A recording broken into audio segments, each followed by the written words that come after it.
Yes, I'm John Dobson. I'm Dean of Ripon. I've been here just over 12 months now and feeling that I'm really getting to know the cathedral and the city of Ripon and the Diocese of West Yorkshire and the Dales. The 2016 Ripon Cathedral Festival, my vision for it is that it will show off this wonderful cathedral, the great things that happen within it, both to the people who are a part of the cathedral community, but also to the wider community in the local city, across the region, and throughout the Diocese of West Yorkshire and the Dales.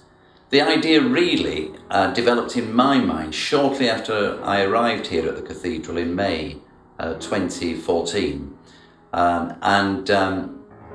It seemed to me that the cathedral was quite a complex organisation, lots of different groups, lots of different people involved, but no one really appreciating quite how much is going on and how many people are involved and the extent of the great things that are happening through the cathedral and in the cathedral.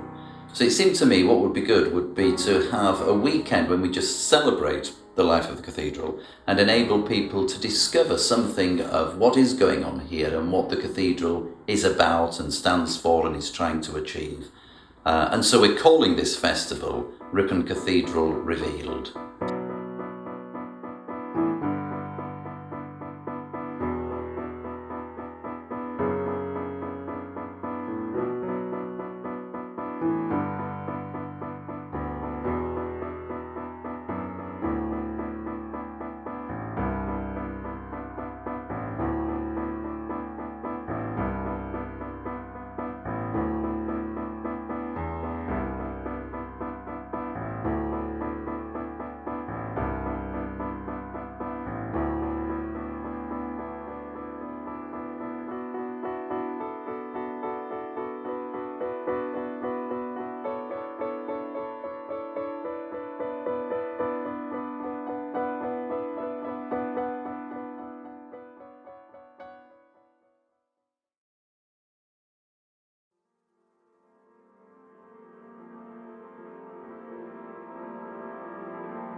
My name's Phil Bustard. I'm one of the duty vergers, and this morning I came in at 7:30 to set up and open up the cathedral, which is one of our duties. That road normally takes about 3/4 of an hour. We go around opening up each of the doors.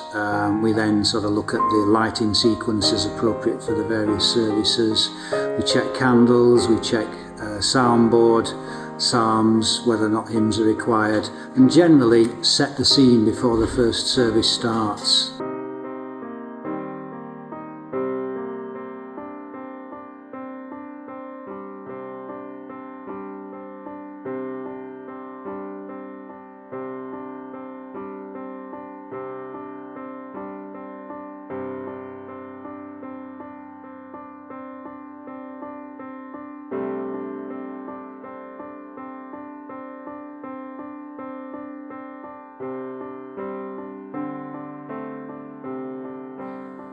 The rhythm of the cathedral's life is determined by its worship, central to what we do and everything that we are here, a worshipping community. I'm John Dobson, the Dean of the Cathedral here at Ripon. That means I'm the person who leads this wonderful community, who oversees its life and its mission. And of course, that's made up of our regular worship, goes on day by day, over 120 regular services each month, central to our life.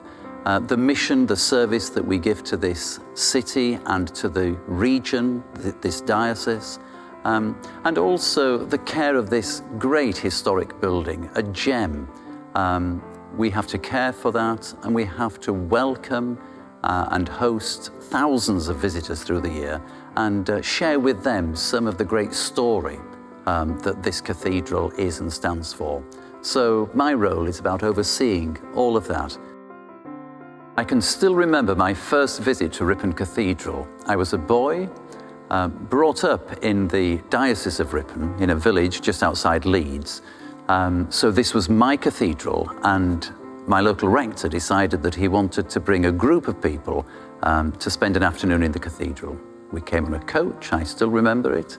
I remember walking towards the cathedral, the bells ringing actually, and being really impressed just by the beauty of it and by the scale of it. And what I really remember vividly from that first visit was going down into the crypt, that ancient crypt of Wilfrid that I knew nothing about at the time. I didn't realize that this went all the way back to 672. I didn't realize its historic significance and what it says about the spread of Christianity in this region. But going down there into that space was still very impressive. And there was, even for me at that time, a sense of the history, and I think what I would say now, a sense of the sacred nature of it, the holiness of the space. It made a big impression on me. The first Christian community in Ripon was here in 655, according to Bede. There were Celtic monks here from Melrose. Eata was the abbot, and Cuthbert, of Durham fame, was the guest master. And according to Bede, Cuthbert welcomed an angel to Ripon unawares. On a snowy day, he welcomed this guy. He thought it was a human being, but there were no footprints in the snow. And on the table were 3 newly baked loaves to say thank you from the visitor from heaven. So Wilfrid came here as abbot and built a stone church in honour of St. Peter, bringing relics of St. Peter from Rome, and he placed those relics under his high altar in the Saxon monastic church, which is possibly where the present nave altar is now. Wilfrid gathered together a community of Benedictine monks. They sang the chant according to Gregorian tomes. They lived out the Benedictine rule, which we read before Matins each day still, 14 centuries later, just to call us back to our Benedictine roots as a cathedral. These Benedictines were soul hungry. They went out in the earliest years to southern England and then to northern Europe to bring the gospel for the first time to the pagans there. So Ripon from the start has always been outward looking and had a passion for evangelism and for mission and sharing the good things of Christ, which we enjoy so richly here with other people who haven't got them. I'm very proud of that fact. Not many cathedrals can say that they were a great missionary springboard for evangelism. The Danes came in the 9th century and got rid of all the monks and burnt down St. Peter's Church here. But very soon afterwards, the Archbishops of York, who lived in Ripon, just north of the cathedral, rebuilt the building as a mini York Minster. And that's why Ripon, for a small place, has such a grand church, because the Archbishop of York used this church for his liturgies and ordinations and preaching things. So, canons were gathered around rather than having monks. Before the Norman conquest, we had residentiary canons of Ripon. So my job that I'm doing now, here in this day and age, started off really before the Norman conquest, possibly in the 900s. A lot of our customs and statutes as a capitular body, that's a group of canons, goes right back to those earliest times. And the highlight of it all is actually the daily offering of prayer and praise and Eucharist, opening up God's word, caring for the sick and the dying, welcoming pilgrims and visitors to this holy house. So that's still our job and still our mission statement. Welcome, worship, witness is our kind of strapline, but that's still very relevant today as it always has been.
I'm Julia Barker, I'm the Director of Operations here at Ripon Cathedral. In 2015 we were really fortunate and we got a grant to do some work to the northeast corner of the cathedral, which is a very significant area due to the French Gothic influences, which is quite unique in the north of England.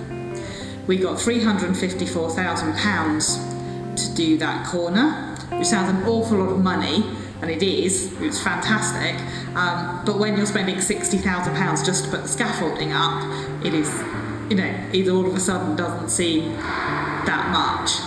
But we managed to do lots of repairs to the stonework, to the glazing bars that hold the windows in place and the protection. And also we were really fortunate to be able to replace 3 gargoyles in that corner. Our gargoyles are there, they've got a dual function. Yes, they spit the water away from the building, like guttering that we'd have now, but also they're there to remind people about evil and the influences of evil, and to remind people therefore to be good. So we've got 3 new gargoyles. They're massive pieces of stone, because you sort of forget that whatever sticks out in the front needs the tail on the back so that it doesn't fall out. So they're sort of 6-7 foot long, these pieces of stone.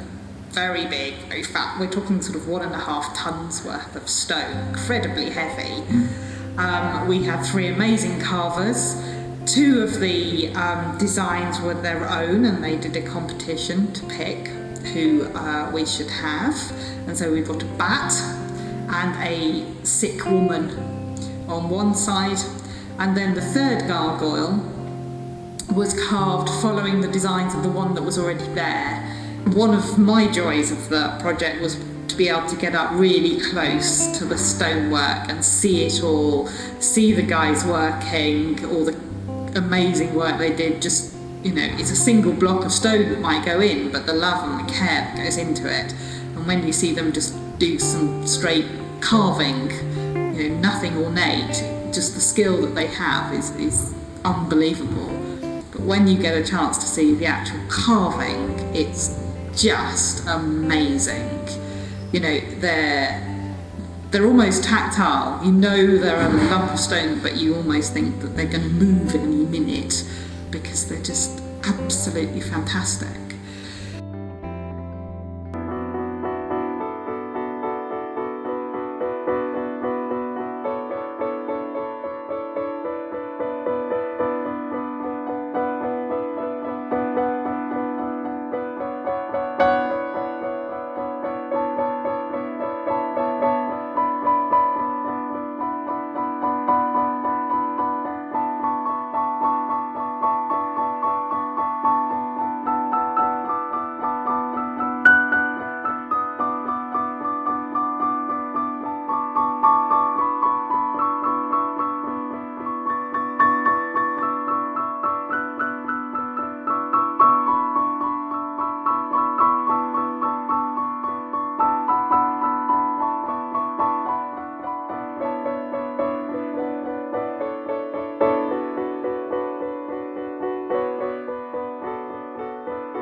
Being the cathedral's architect is a bit like being a general practitioner, a doctor who cares for the whole being, the organism and the institution, the bricks, the stone, the glass, the wood. But also it's deeper than that. It's something about the life of this building and seeing that endure. Being a cathedral architect is